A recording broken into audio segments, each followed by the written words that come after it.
Bonjour tout le monde, bienvenue au deuxième webinaire Talsom. Webinaire dans lequel, en fait, aujourd'hui, on va tester un nouveau concept. Alors, on a décidé de faire ça sous la forme d'une discussion d'un panel, et donc, je suis accompagné aujourd'hui de deux de mes collègues, Pierre, qui est dans notre équipe de leadership de projet, et Catalina, qui est dans notre équipe de gestion du changement. Le sujet aujourd'hui de notre webinaire, de notre discussion, c'est l'agilité. L'agilité en entreprise, ses enjeux et les challenges pour la mettre en place. Cette discussion-là fait suite au mois de la gestion de projet chez Talsom. Donc, au mois de mars, on a tenu plusieurs événements internes, externes, dans lesquels on a abordé plusieurs enjeux ou plusieurs aspects de la gestion de projet. Et un des sujets de l'heure, je pense que vous seriez tous d'accord avec moi, c'est l'agilité. L'agilité agile, on en parle depuis plusieurs années. C'est évidemment un élément ou une méthodologie qui a connu beaucoup de popularité dans les années 2000 et qui a été beaucoup évidemment focusé sur le développement informatique. Donc, il y a plusieurs grandes entreprises qui ont adopté les méthodologies agiles dans leur département TI. Nous, ce qu'on a vu dans la pratique chez nos clients, c'est que à partir des années, si on veut, 2010, il a commencé à avoir une certaine baisse de la popularité de l'agile, et notamment dans les plus petites entreprises. Donc, les très grandes entreprises qui ont des gros départements TI ont adopté ces méthodologies-là et les ont perfectionnées. Par contre, au niveau des autres types d'entreprises, c'est quelque chose qu'on a vu beaucoup moins. Par contre, depuis 2 ans, avec évidemment toute l'emphase sur la transformation numérique, le besoin des entreprises de s'adapter à leurs clients, à leurs consommateurs et à leurs employés, le terme non seulement agile, mais le volet agilité organisationnelle a pris énormément d'ampleur et devient de plus en plus une préoccupation des dirigeants. C'est donc dans ce sens-là qu'on a voulu avoir une réflexion avec nos clients, avec nos équipes de gestion de projet, mais de gestion de changement aussi, en fait, toutes nos équipes d'exécution, sur un état de la nation, si on veut, de l'agilité et comment on peut la mettre en place. Et donc, ce qu'on va faire aujourd'hui, c'est vous résumer l'activité qu'on a tenue, qui était une table ronde. Et cette table ronde-là, en fait, c'est divisé en deux. On a commencé par avoir une conférence d'un professeur, en fait, d'une sommité en Agile à Montréal, Yvan Petit, et s'en est suivi un World Café Conversation pendant lequel on a abordé 3 grands thèmes ou 3 grandes questions au niveau de l'implantation de l'agilité en entreprise. Alors, c'est ce qu'on va faire aujourd'hui. Donc, dans un premier temps, Pierre va nous résumer la conférence d'Yvan Petit et par la suite, Catalina va nous parler du World Café. Puis après ça, on va échanger finalement sur les grandes conclusions. Avant de passer la parole à Pierre, je dois dire que dans notre nouveau concept, en fait, on est même devant public. Donc, vous ne voyez pas les gens, mais derrière la caméra, il y a comme une foule en délire qui nous écoute. Et pour rendre ça le plus interactif possible, n'hésitez pas. Si vous avez des questions, vous pouvez nous les envoyer dès maintenant. On va les voir apparaître sur l'écran puis on va pouvoir y répondre. Et si même il y a des questions dans ce public en délire-là, ils vont aussi pouvoir nous le poser puis on va lui répondre. Alors voilà, sans plus tarder, Pierre, je te passe la parole. C'est quoi les grandes lignes, en fait, de la conférence d'Yvan? Bien, parfait, merci Olivier. Fait que la conférence d'Yvan, c'est intéressant. C'est rare qu'on ait accès à des personnes de ce calibre pour venir nous parler. Donc, Yvan, c'est vraiment le doyen de l'école en sciences de la gestion à l'UQAM. Et puis, c'est une sommité en gestion de projet. Donc, il est venu nous présenter 2 recherches qu'il a fait avec ses collègues. La première recherche qui était vraiment sur un méga projet qui était géré en mode agile. Donc, il voulait voir si ça fonctionnait pas, parce qu'on connaît tous l'agilité dans les projets, c'est plus petit, puis on gère ça avec des scrums, puis ça roule, puis c'est le fun. Puis on fait des prototypes, puis ça continue. Tandis que là, il y avait un projet avec plusieurs équipes délocalisées. Il était à différents endroits. Et puis, il s'est rendu compte que ça ne fonctionnait pas très bien. Parce qu'un des concepts d'agile, c'est qu'il faut que ce soit co-localisé, il faut se voir régulièrement, il faut échanger régulièrement. Donc, le projet a pris beaucoup plus de temps, ils ont eu du mal à livrer, et puis dans ce mode-là surtout. Donc, certaines conclusions qu'il a fait, il y en a des conclusions un peu classiques. Donc, il faut co-localiser les équipes. Quand tu as plusieurs équipes sur plusieurs sites, pas diviser les équipes, mais avoir les mêmes équipes. Une équipe au complète, avoir la stabilité de l'équipe sur le même site. Puis ça roule comme ça les gens peuvent mieux apprendre à se connaître et mieux travailler ensemble. Et puis, il s'est rendu compte aussi, là où on veut s'en aller, l'agilité organisationnelle, c'est que les rôles vont changer. Le rôle d'un gestionnaire de projet dans des projets d'envergure comme ça va changer, va devenir un peu coordonnateur, ça va être d'autres choses. On ne sait pas encore, mais ça va être d'autres choses. Donc, la conclusion finale de tout ça, c'est qu'il y a besoin d'un cadre quand on veut faire des gros projets comme ça. Et puis, si on veut amener ça au niveau de l'entreprise, il faut avoir un cadre, il faut avoir un framework. Et puis là, le but de sa deuxième recherche, c'était ça. Ce framework-là, je pense justement, c'était le mouvement, quand on parlait de l'agile dans le temps, c'est beaucoup au niveau du Scrum. Puis là, je pense qu'on est rendu avec le framework qui prend de plus en plus d'ampleur, c'est SAFe. Exactement. Donc, il a utilisé une entreprise qui, justement, l'entreprise avait décidé d'implanter au niveau organisationnel la philosophie agile. Hein? Donc, c'est une banque, il a utilisé une banque sud-africaine qui est éparpillée dans 20 pays. 6 000 employés dans la technologie d'information. 6 000? En TI. Okay. À peu près pareil comme ici, c'était 2%. Fait 6 000 employés en TI. Et puis, c'est la culture. Ce n'est pas seulement les projets qu'ils voulaient faire. Donc, eux, ils ont pris 3 ans pour implanter la culture dans l'entreprise. Puis, il s'est rendu compte que pour faire ça, ça prend l'adhésion de la direction. C'est vraiment top-down. Il faut vraiment qu'il y ait une culture très forte. Il faut qu'il y ait une adhésion de la direction. Il faut qu'il y ait des ambassadeurs pour vendre ça aux employés. Et puis, une des choses dans la méthodologie qu'il a implantée, c'est comment suivre les projets. Parce que tu ne peux pas donner l'autonomie à tes employés sans qu'il y ait un cadre. C'est pas ça le framework. Donc, eux, qu'est-ce qu'ils ont fait? Ils ont défini système. Je n'ai pas le contenu des thèmes, c'est une banque, puis ils ne voulaient pas me dire qu'est-ce qu'ils voulaient faire pour leur stratégie. Je ne comprends pas pourquoi. Il y a 6 systèmes qui ont établi, les 6 piliers, et puis chaque projet devrait se relier à un pilier. Puis, est-ce qu'on peut voir Ah, c'est moi qui ai fait. Donc, voilà.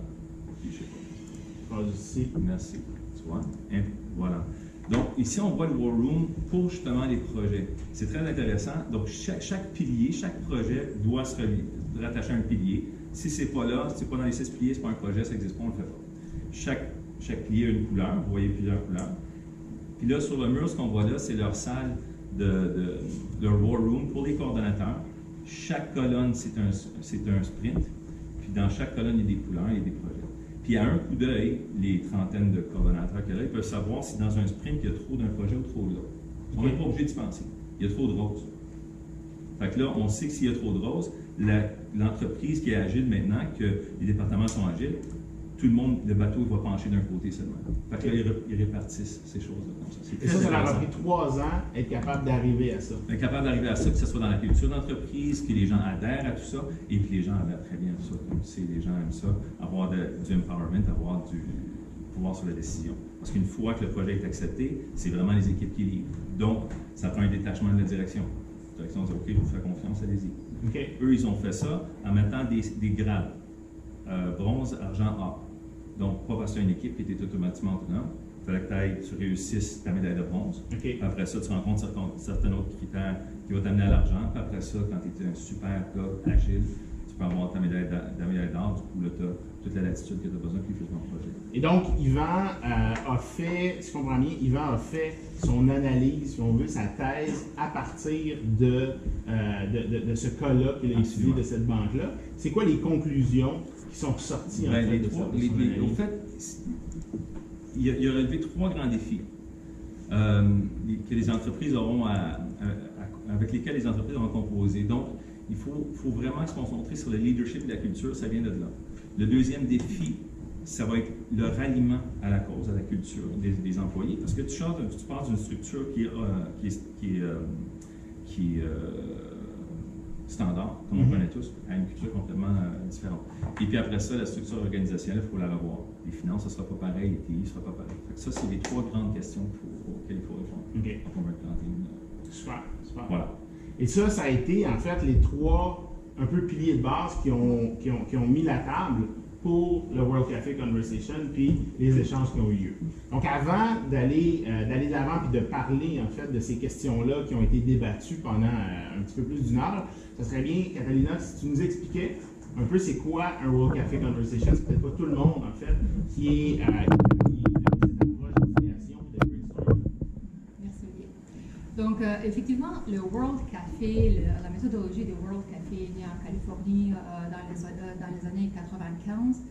Puis, c'est assez drôle, c'était un grand groupe qui s'est réuni pour avoir une conversation en groupe, mais à cause de la pluie, ils ont entré dans une salle et ils sont divisés dans des petits groupes.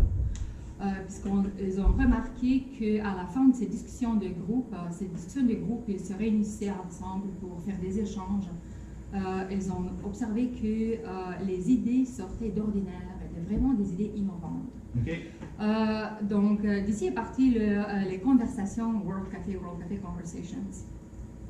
Ce qu'on a essayé vraiment d'amener avec un World Café dans notre événement, on voulait amener les gens, les participants, nos clients et les consultants de Talsom, de faire des échanges sur les trois gros défis d'une organisation agile.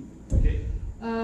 Donc, c'est vraiment une méthode qui se base sur le pouvoir conversationnel d'un groupe. Donc, on tape dans les connaissances, dans les expériences des groupes, puis on les ramène ensemble pour trouver des solutions innovantes à des problèmes sociaux. Okay. Il y a 3 principes de base en World Café. Donc, un World Café est construit sur l'hypothèse que les gens possèdent déjà la sagesse et la créativité nécessaires pour faire face aux plus grands enjeux, plus grands défis.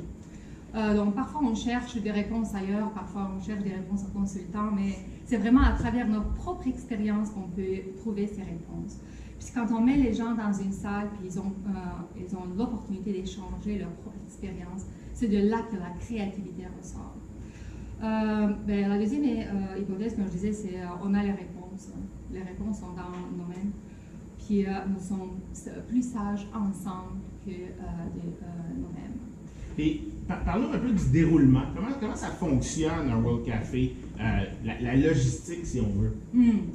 Donc, ce sont des conversations d'une vingtaine de minutes sur des questions identifiées. On a identifié avant le World Café des questions sur lesquelles on voulait se focuser. Donc, des conversations en petits groupes d'une vingtaine de minutes. Après 20 minutes, les participants changent de table. Okay. Mais il laisse un représentant pour pouvoir passer à la connaissance de la réflexion qui a eu lieu pendant la session.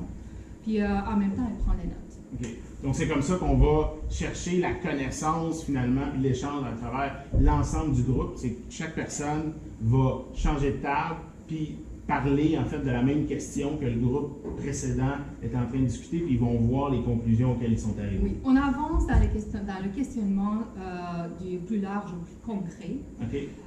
Mais parce que les participants changent des groupes, ils créent des liens. Puis la qualité de la réflexion, la qualité de la discussion augmente. Donc c'est ça. Et à la fin des 3 sessions qu'on a fait durant une vingtaine de minutes, on a fait une session plénière où on a vraiment ressorti les grands apprentissages de cette discussion. Super, super. Donc, avant, je pense qu'il y a avant de passer à ces 3 grandes-là, il y a certaines règles qu'il faut suivre quand on fait un World Café. C'est lesquelles? Donc, oui, effectivement, on a 5 règles à suivre. Elles sont assez simples.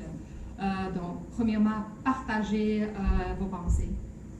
Donc, tout ce qui vous vient dans la tête, tout ce qui ressort dans des discussions, dans vos réflexions, partagez vos réflexions, c'est important. Pas de filtre. Pas de filtre. C'est bon. Pas de filtre. Puis soyez à l'écoute. Okay. Souvent, on écoute pour répondre. Mais ce qu'on a vraiment encouragé les participants de faire, c'est de rester avec l'expérience de leurs collègues, puis avoir une réflexion interne sur l'expérience de leurs collègues pour pouvoir faire des liens. C'est de l'empathie, c'est une écoute empathique. Créer des liens.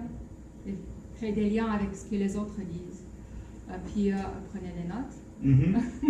Ça, c'est l'aspect intéressant de la prise de notes. Hein. La prise de notes, c'est pas une prise de notes qui est pour soi, qui est personnelle. En fait, on prend les notes sur une nappe en papier pour s'assurer justement qu'ils vont rester là, que ces notes-là vont rester là pour le prochain groupe qui va arriver. C'est un élément qui est intéressant. Là. Oui, effectivement, c'est les notes puis les nappes, c'est l'artefact d'un World Café.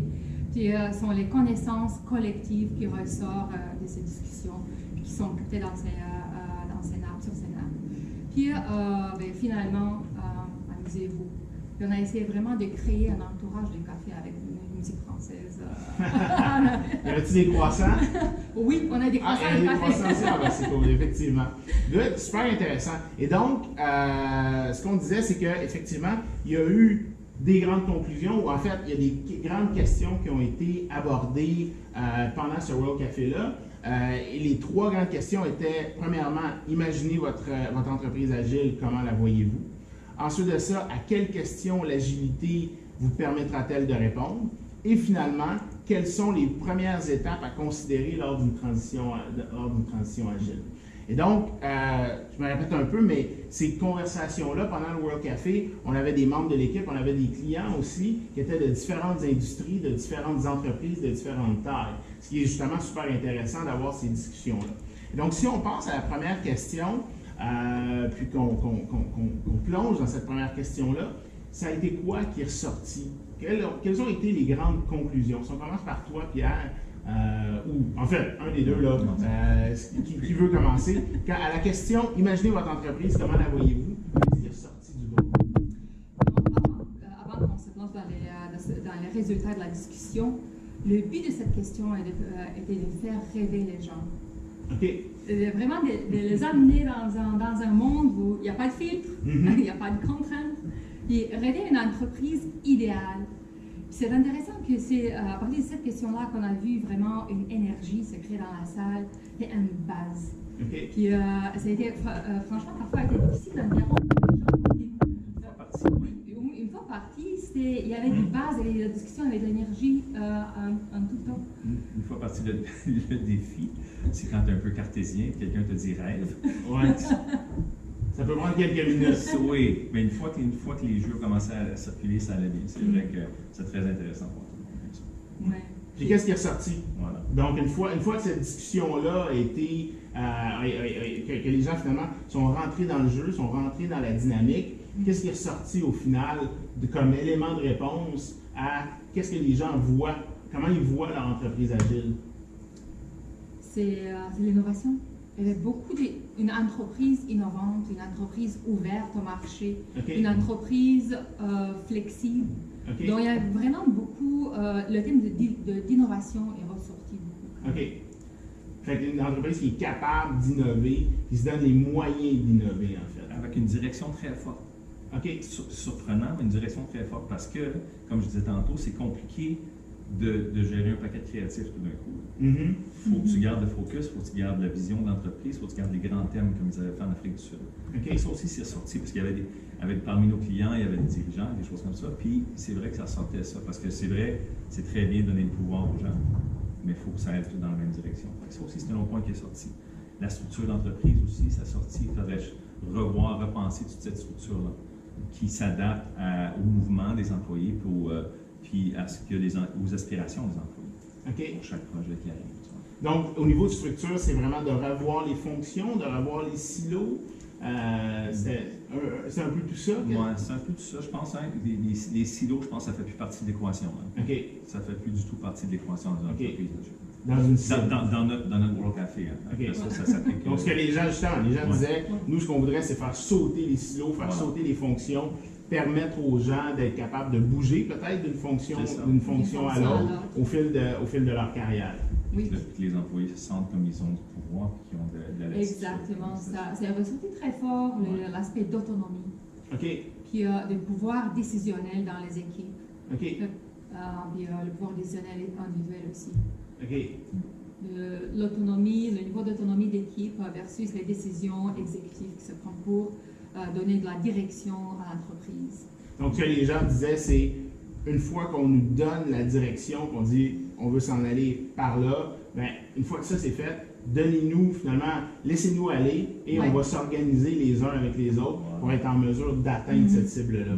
Et ça, est-ce que ça venait, parce que pendant, autour de la table, au niveau des invités, je me souviens, il y avait des entreprises qui étaient plus petites, il y avait des très grandes entreprises. Est-ce que c'était consensuel, ça? Parce qu'on sait qu'il y a quand même des enjeux à dire on va enlever les silos, on va briser les silos. Dans les grandes entreprises, souvent, c'est un petit peu plus difficile.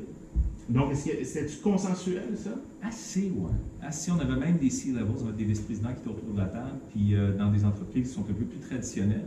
Et puis, c'est même eux qui venaient ce débat-là. Ils trouvaient ça intéressant qu'on arrivait à ça. À la fin de la discussion, on n'est pas rendu à la troisième question encore là.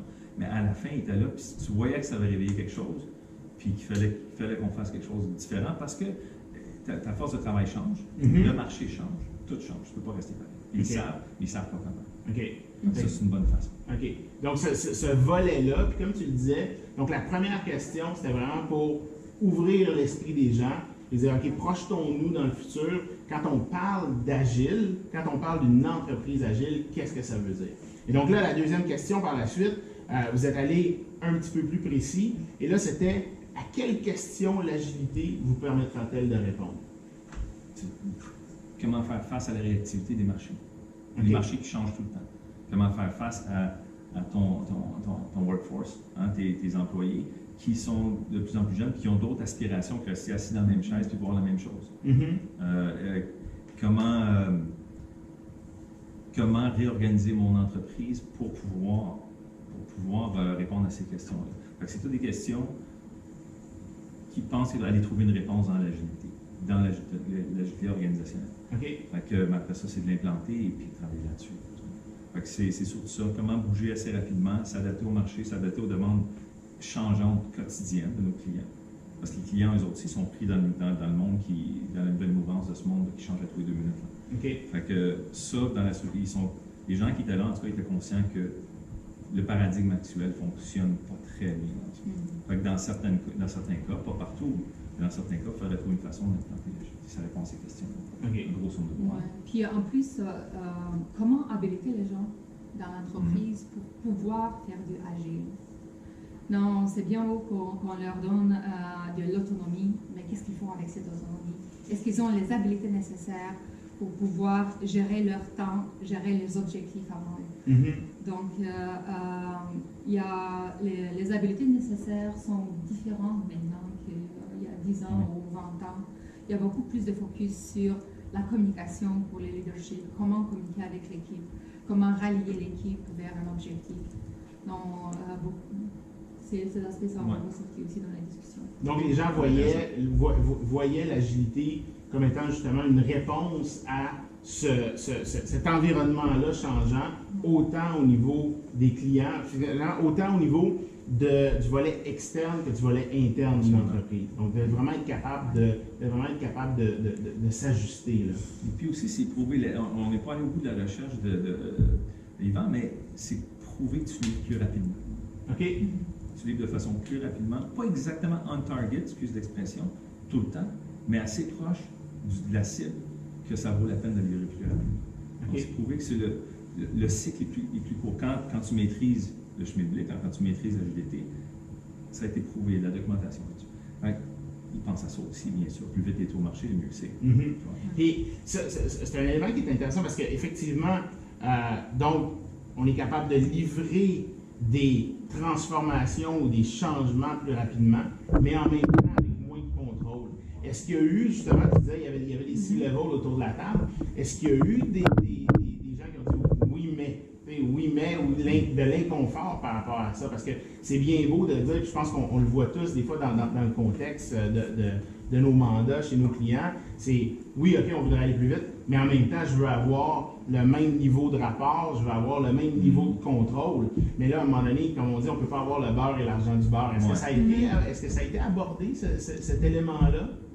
Oui, surtout dans la troisième question. OK. Bon, ben, on a un segway pour la troisième question, qui était justement, quelles sont les premières étapes à considérer vers une transition agile? Qu'est-ce que les gens, donc encore une fois, on est allé du plus général à là vraiment, une fois qu'on dit oui, OK, on veut se lancer vers l'agilité, comment on fait? Qu'est-ce qui est ressorti?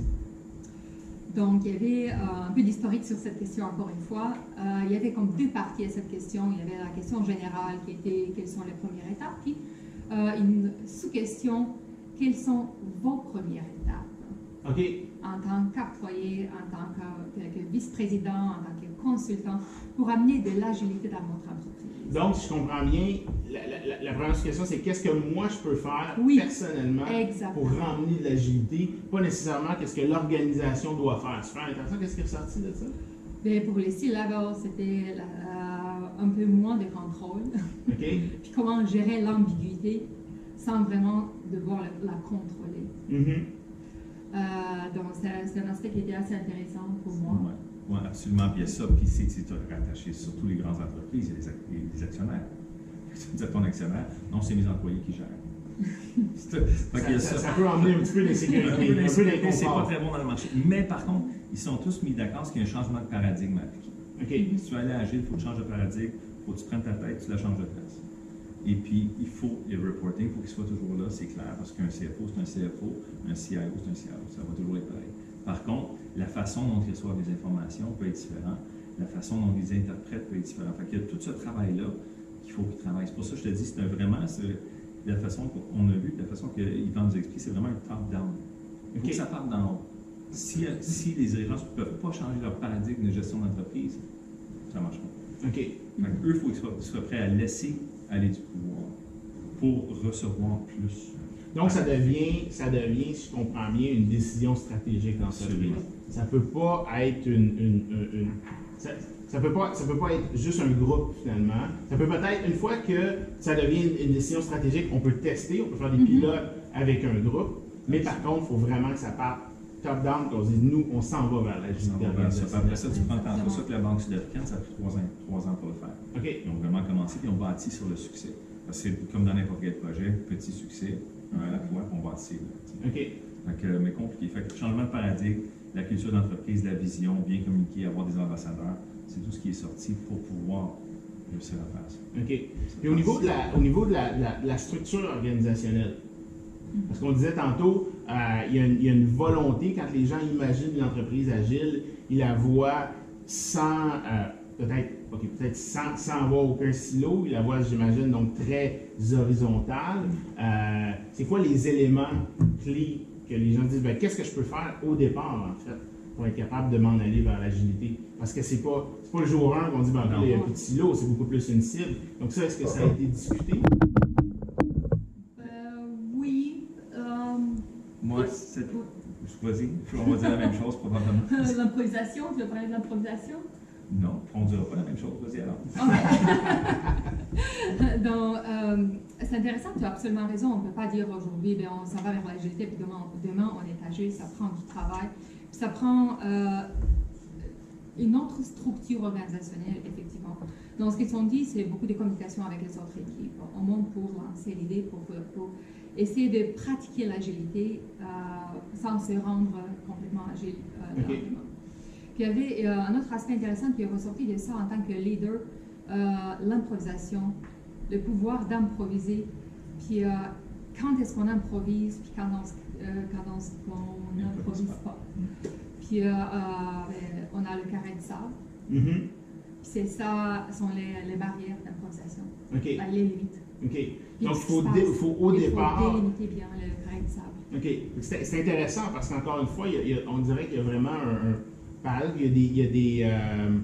d'un côté, on parle de briser, de donner plus d'autonomie. De l'autre côté, en même temps, on dit, parfait, il faut donner de l'autonomie, mais pour être capable de donner une certaine autonomie, il faut être capable de définir c'est quoi mes rôles et responsabilités quand même assez clairement en fonction de la vision. Puis là, ensuite, après ça, ben là, les gens peuvent commencer vraiment, si on veut, à s'épanouir dans leur carrière, puis vraiment à être maître finalement de ce qu'ils font. Parce que paradoxalement, si je rebondis là-dessus, plus tu es libre de tes actions, plus il faut que tu sois structuré.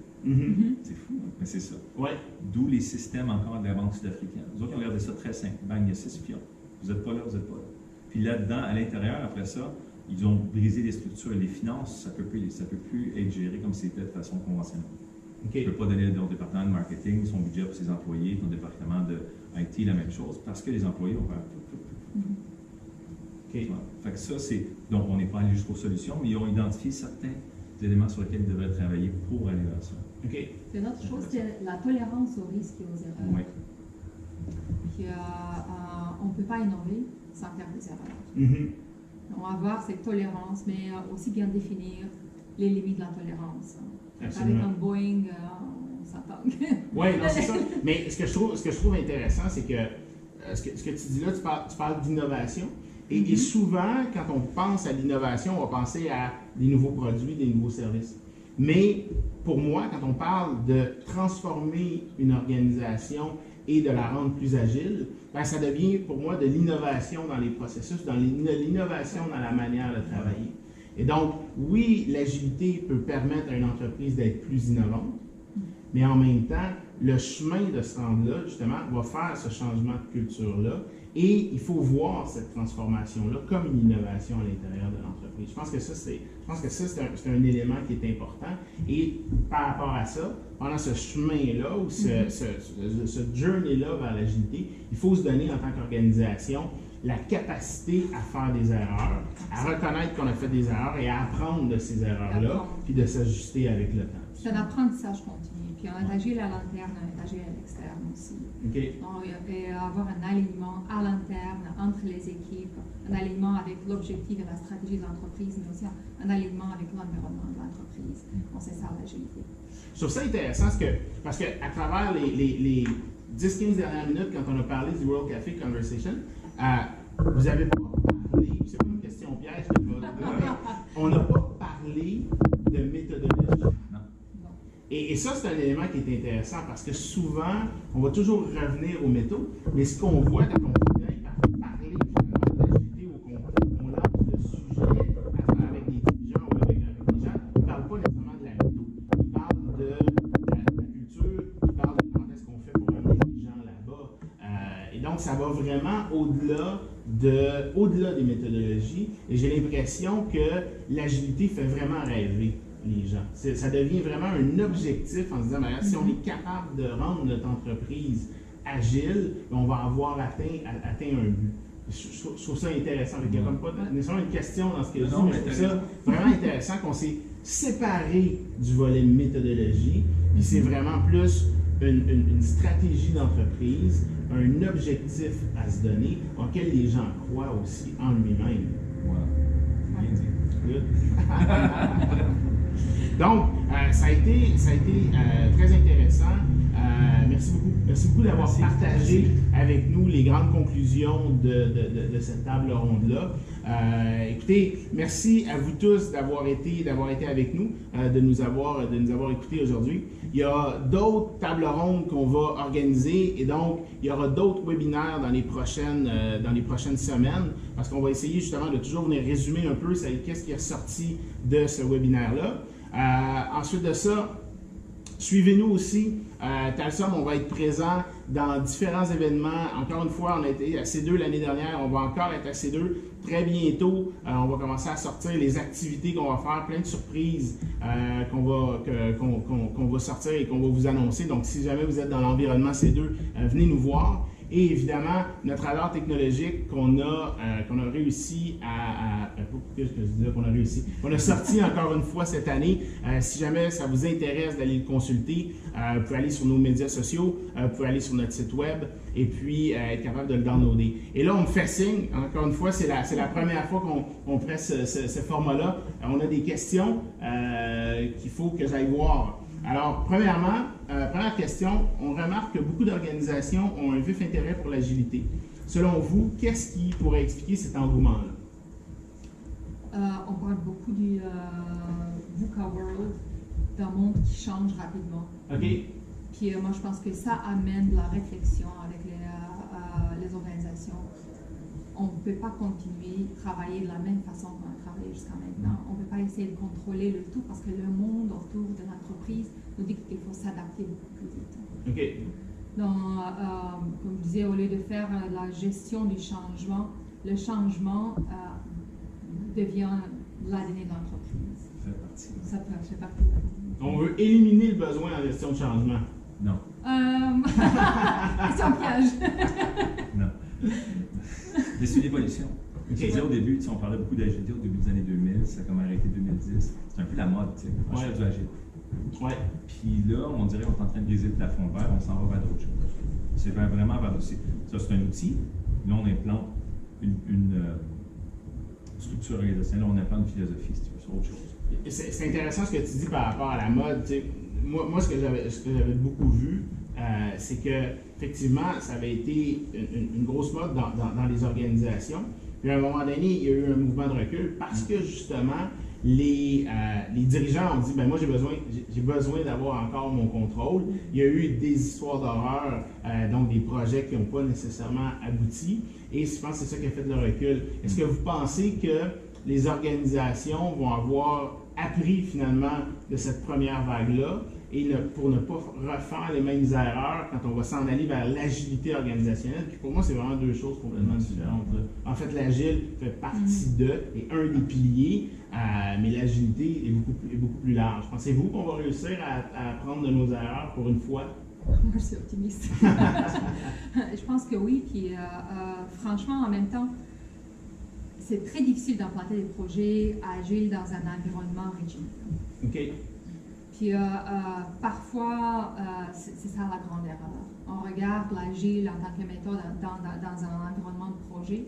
Mais maintenant, si on essaie de l'amener dans l'entreprise, à niveau d'entreprise, ça va changer. Ça va changer la mentalité, ça va changer la façon de faire de l'entreprise en général. Donc, les projets dans mon agile auront beaucoup plus de succès.